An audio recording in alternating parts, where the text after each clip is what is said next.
जो यादव हिंदू धर्म का झंडा लेके घूम रहे हैं या भारतीय जनता पार्टी की जयकार लगा रहे हैं, उन चाटुकारों से मैं कहना चाहता हूं कि अब जवाब दो, या उन्हें आप यादव मानते हो या नहीं मानते हो जिनके साथ ये अत्याचार हो रहा है, और उसके ऊपर आप क्या कहना है। और बाबा योगी आदित्यनाथ जी इस पे कार्रवाई करेंगे या नहीं करेंगे। हम तो सभी यादवों से ये निवेदन करेंगे, अपील करेंगे कि आज की बात अगर मैं अपने घरों में जो कथा करवाते हो उसमें अगर कथावाचक कोई है और अगर कोई हवन सामग्री कोई भी आप काम करवाते हो उसमें सिर्फ यादव होना चाहिए। आप भी बिल्कुल किसी भी ब्राह्मण से आप ये कार्य ना करवाएं, क्योंकि आपके यादवों के साथ जो अन्याय और अत्याचार ये कर रहे हैं, जब यही कहते हैं कि जिसे ज्ञान होता है, जो ज्ञानी होता है वही ब्राह्मण होता है। तो यादव अगर आज ज्ञानी बन रहा है और कथा कर रहा है तो इनको क्या एतराज है। लेकिन नहीं, इनको अपनी गद्दी पे कब्जा होते देख रहे हैं, ये मंदिरों पे कब्जा होते देख रहे हैं। ये जो अदर जातियां हैं पढ़ते हुए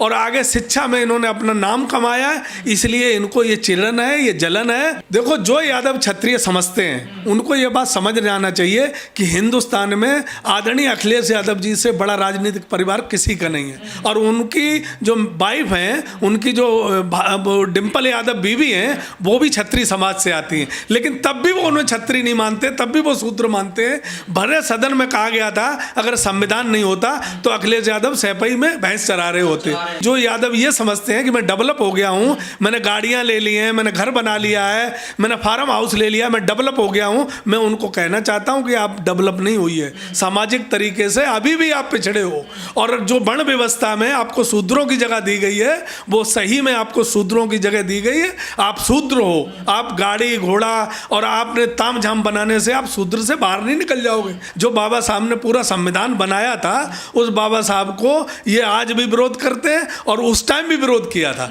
जिस धरती पे नेताजी ने जन्म लिया हो, सैपई जैसी जगह को उन्होंने डेवलप किया हो, पूरी दुनिया जिस सैपई और इटावा को जानती हो, उस सैपई के पास और इटावा के अंदर ये घटना होती है तो पूरे देश के यादवों को ये बात समझ जानी चाहिए कि तुम्हारी औकात क्या है। यादव अगर एकत्रित नहीं रहा और संगठित नहीं रहा और पीडीए का फार्मूला नहीं समझा तो एक एक यादव के साथ वही घटना होने वाली है जो इटावा में बकैबर में हुई है। क्योंकि जो लोग सत्ता में बैठे हैं, जब एक मुख्यमंत्री का जो सब दुनिया में सबसे बड़ा राजनीतिक परिवार है उसका मकान धुलवा सकते हैं, तो तुम्हारी और हमारी कोई औकात, कोई हैसियत नहीं। सनातन धर्म यही कहता है क्या?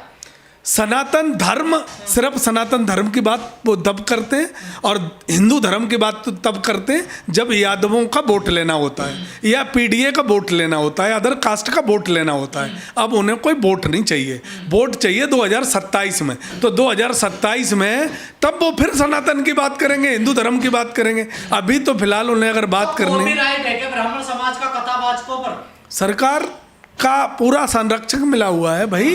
उन्हें नहीं, कथा सिर्फ ब्राह्मण ही करेगा, कोई और नहीं कर सकता। कथा देखो, ब्राह्मण को, जो बुद्धिजीवी ब्राह्मण है वो ये कहता है जिसे ज्ञान है वो ब्राह्मण है। जब जिसे ज्ञान है, जिसे ब्राह्मण है, तुम बहस कर लो ना राजनीतिक पे, हमारे ग्रंथों पे।